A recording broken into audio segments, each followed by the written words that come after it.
वो तत्व ज्ञान है। चौथे अध्याय के 34वें श्लोक में कहा कि उस तत्व ज्ञान को तो तत्वदर्शी संतों से पूछ। तो वो ज्ञान ना वेदों में, ना पुराण में, ना कुरान में, ना बाइबल में, वो इस दास के पास है। वो गॉड गिवन है, इस दास के पास है। अपनात्माओं, कबीर सागर और कबीर जी की वाणी, ये है सच्चिदानंद घन ब्रह्म की वाणी। लेकिन जैसे एक बहुत बड़ा जंगल है, वन है, फॉरेस्ट है, उस फॉरेस्ट के अंदर सब बूटियां हैं, जड़ियां हैं, जड़ी हैं, औषधि हैं, फलदार वृक्ष भी हैं। तो जो वैद्य होता है वो जाकर के उस इतने बड़े फॉरेस्ट में से, जंगल से अपने मतलब की वो जो जिस रोग की औषधि बनानी है वो जड़ी चुन लावेगा, तोड़ के ले आओगा और कूट पीस के फांकी बना देगा, जड़ते रोग काट देगा। तो कबीर सागर इज ए फॉरेस्ट, एक वन है, इसमें आम व्यक्ति नहीं पहचान सकता इसी जड़ी बूटियों को।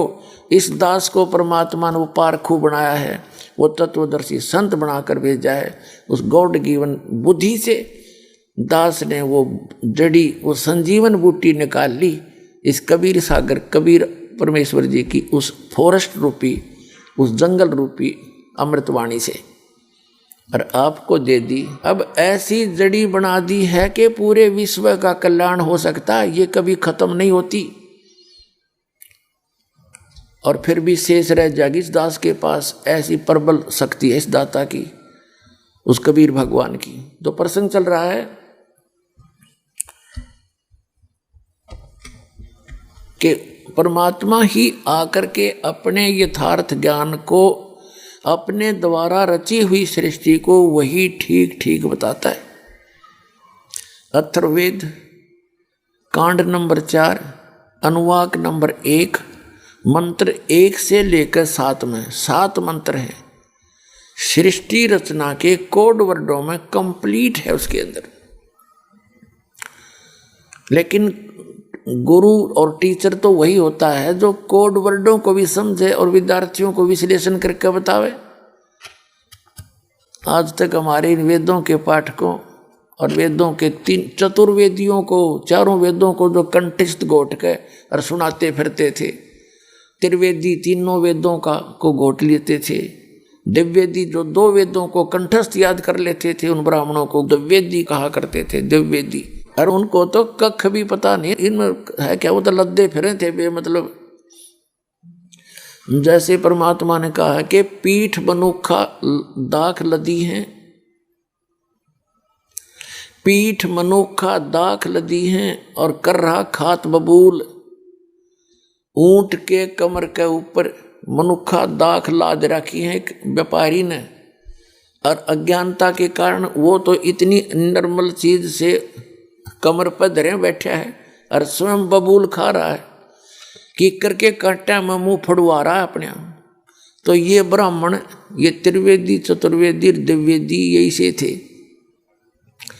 कमर पर तो यानी चारों वेदों को कंठस्थ याद करें और करें तीर्थ व्रत और धामा पर जावें, पूज्य मूर्ति रामकृष्ण को भगवान बतावें। तो कहते हैं पीठ मनुखा दाख लदी है और यो कर रहा खावे बबूल। तो पुण्यात्माओं, दास ने वो बोरा पटक दिया मनुखा दाग का, और खाओ और छको, आनंद लो। वो वास्तविक मंत्र भक्ति का आपको दे दिया।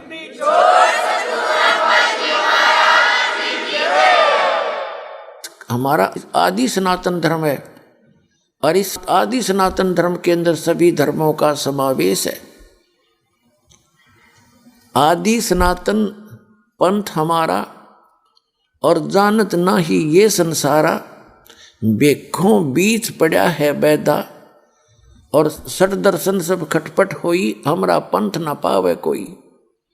तो अपने पंथ को, अपने मार्ग को, अपने वे ऑफ वर्शिप को, अपने द्वारा रची हुई सृष्टि को वो पूर्ण परमात्मा अल्लाहु अकबर कंप्लीट गॉड, पूर्ण परमात्मा स्वयं ही आकर के बताते हैं।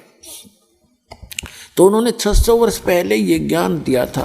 प्रसंग जो चल रहा है कि चौथे अध्याय के 32वें श्लोक में वही ब्रह्मण शब्द है जो 17वें अध्याय के 23वें श्लोक में श्रीमद् भगवद गीता के अंदर है। तो 23वें श्लोक में इन्होंने सही अनुवाद कर दिया, ब्रह्मण का अर्थ कर दिया सच्चिदानंद घन ब्रह्म। हर यहाँ मार के डंडी चौथे अध्याय के 32वें श्लोक में इनकी बुद्धि स्लप करेगी कि सच्चिदानंद, यहाँ लिखना था सच्चिदानंद घन ब्रह्म की वाणी में उस परमात्मा ने अपने मुख कमल से बोला है वो ज्ञान। उसके अंदर विस्तार के साथ धार्मिक अनुष्ठानों यज्ञों की जानकारी है और उस ज्ञान को समझने के उपरांत ये प्राणी सभी कर्मों से मुक्त हो जाता है। चौथे अध्याय के 34वें श्लोक में गीता ज्ञानदाता कहता है कि उस तत्व ज्ञान को जो गॉड गिवन है, complete God given, complete spiritual knowledge है, जो पूर्ण परमात्मा के द्वारा पूर्ण अध्यात्म ज्ञान है, उस ज्ञान को तू तत्वदर्शी संतों के पास जाकर समझ। इससे सिद्ध हो गया कि गीता ज्ञानदाता उस तत्व ज्ञान से परिचित नहीं है। यदि परिचित होता तो एक अध्याय और लिख देता 19वां, कि वो ज्ञान 19वें में पढ़ ले, मैंने सारा लिख दिया। इसको पता ही नहीं, क्योंकि ये सब जीव संज्ञा के अंदर, जैसे प्रधानमंत्री के अंतर्गत पूरे देश के जितने भी अधिकारी हैं वो उसके अंतर्गत आते हैं। प्रधानमंत्री सुप्रीम पावर है, वो इनकम्प्लीट पावर है, इनकम्प्लीट साहब हैं। तो उनके अंदर अन्य चाहे गृह मंत्री है सेंटर का, और चाहे गृह मंत्री है यहाँ अपने कोई प्रांत का, या मुख्यमंत्री है, वो प्रधानमंत्री जितना शक्तिशाली नहीं हो सकता। इसी प्रकार ये ब्रह्म जो है ये भी साहब है, भगवान है, ब्रह्म है, लेकिन ये सरब्रह्म है, सरपुरुष है। गीता अध्याय नंबर 15 के श्लोक नंबर 16 और 17 में स्पष्ट किया है। पुण्यात्माओं, आज तक जो सबसे बड़ा उलझन हमारे सामने रही है कि प्रत्येक धर्म के धर्मी व्यक्ति अपने अपने धर्म को उत्तम मानते हैं, दूसरे वाले को रिजेक्ट करते हैं किन्हीं किन्हीं कारणों से। अब पहले तो यहाँ हमारी अज्ञानता है कि हम धर्म में दोष निकाल लें।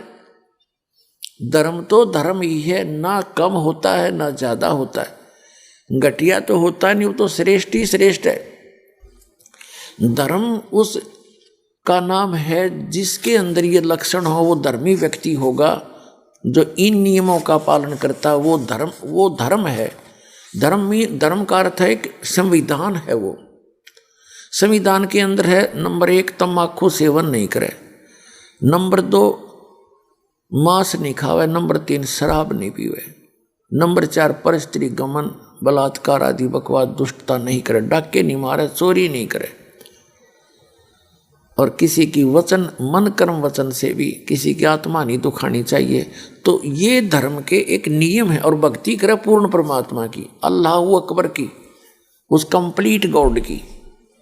तो ये धर्म है, ये कानून है धर्म का, ये संविधान है।